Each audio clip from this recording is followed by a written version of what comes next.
The Aston Martin VALHALLA has just been added to Rocket League. In this video, we'll go through everything related to the car, including the customization options and restrictions, the car in the garage and on the field, and the hitbox. Then, at the end of the video, I'll give you my honest thoughts on the car.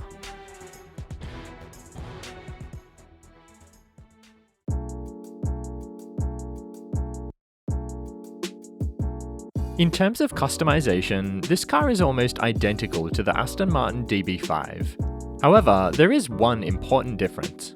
We'll go through it all together. So with this bundle, you will receive one decal, one set of wheels, and one engine audio. The decal is the real-life decal, which is the same as the one you get with the DB5. It's plain silver, and when you have it equipped, you cannot customize the paint color. You also get the no decal option, and on this one, you can fully customize the paint color. And this is the main difference between the VALHALLA and the DB5. On the DB5, when you customize the paint color, you get this really faint glow. Whereas on the VALHALLA, it's really clear, and it's almost the same as every other car. These items cannot be customized at all. The wheels, topper, antenna, and engine audio.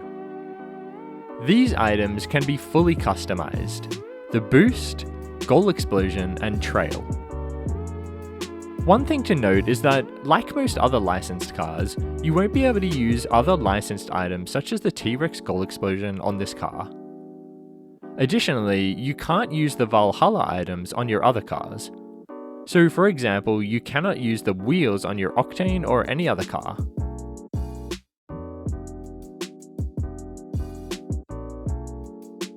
Here's what the Aston Martin VALHALLA looks like in the garage.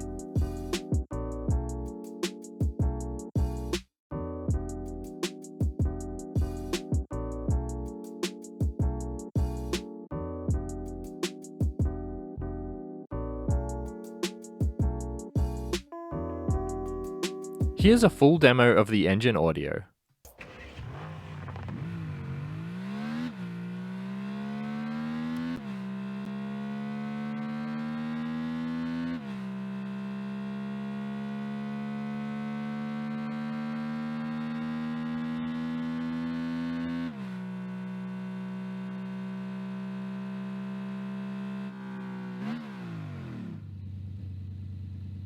And here's how it looks and sounds on the field.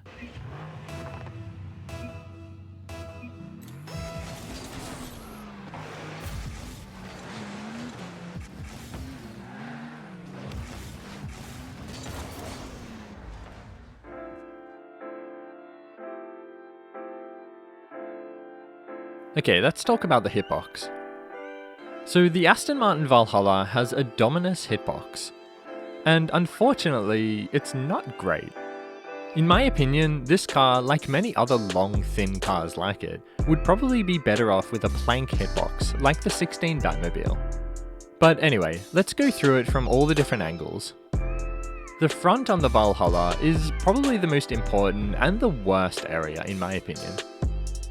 As you can see, the front sticks out quite a lot from the edge of the hitbox, which means when you're air dribbling, the front of your car will clip through the ball a bit. It's not as bad as the F1 car, but it's pretty close. I'd give this a 3 out of 10. The top is also, as you can see, pretty terrible. There's a huge gap in the middle of the roof, which will be mostly noticeable when you're dribbling, as the ball will be floating in mid-air above your car.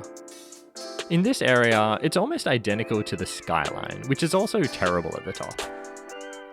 I'll give this a 1 out of 10. It's probably one of the worst cars in the game in this area. The sides are actually not too bad on this car. As with most cars, the sides sit inside the hitbox, which I think contributes to making the car feel a bit smaller. But on this one, it's not bad at all. So I'll give this a 7 out of 10. And the back is actually really good. Much better than the DB5, which is maybe the worst car in the game at the back. The VALHALLA is one of the best I've seen in a while. But unfortunately, the back is probably the least important area, so yeah. I'd give this an 8 out of 10, it's really good. And my overall score for the Aston Martin VALHALLA's hitbox is 5 out of 10. pretty average.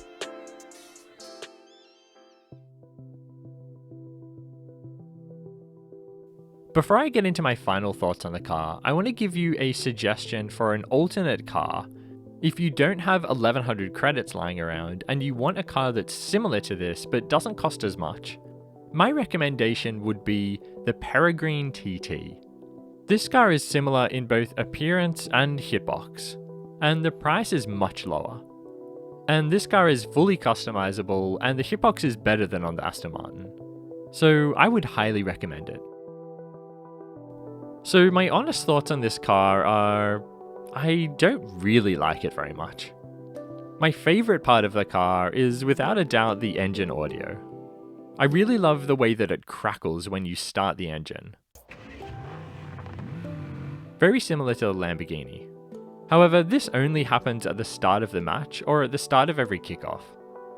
Whereas I would really like it if it happened during gameplay when you're driving around. It would be cool if there was a little crackling sound every now and then.